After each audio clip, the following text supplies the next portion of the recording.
My name's Simon True. I'm Project Director at Ysgol Bae Baglan in Cardiff. My role on this project was to oversee the delivery of the scheme from inception to completion, which was a challenge but very exciting. This is probably the biggest school project we've done in Cardiff and we're very proud of it as a team. So the design process for Ysgol Bae Baglan starts, as it always does, with a fat felt tip pen and a piece of tracing paper, very much sketching out how the building may fit on the site. And once we're happy with the general shape of the building, we can sit with the client and make sure it's responding to what they need it to respond to. Once we've got the concept sorted, we start building it digitally right from the outset. Our team use the latest building modelling software to build a digital construction before it gets anywhere near site, and that enables us then to iron out most of the problems before we even put a spade in the ground.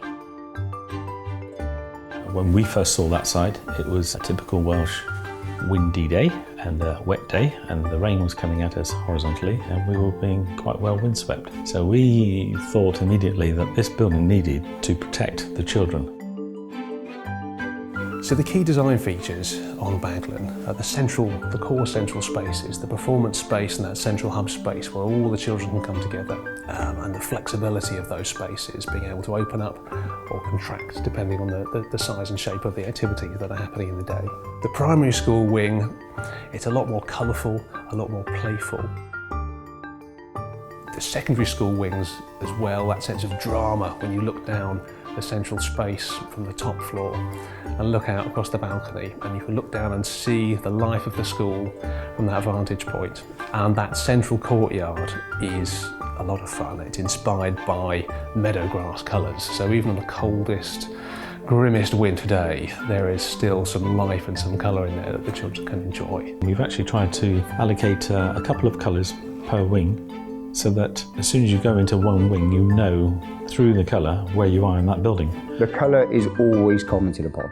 My personal favourites are when you're out in the quad and you've got all the coloured glass, looking out, and really pupils love all those colours. I quite like the library because I think that's a bit of fun and you need to know where it is. And we've deliberately actually put some bright colours announcing it along the corridor. I really like that. Those windows, actually, I really like them. They bring in a lot of light at high level, so you're not actually walking in a place that looks like it's been artificially lit. For most of the day, it's quite nice and bright in there.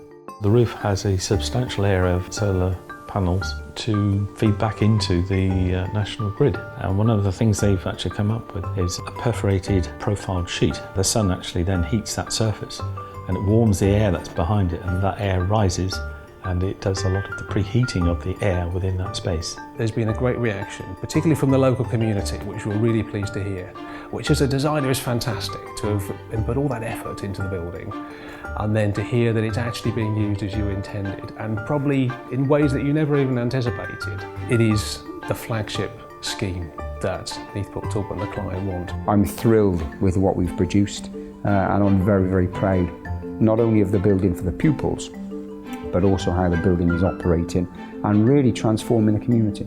It's been an extremely rewarding process for everybody involved, and I'm tremendously proud to have been a part of it.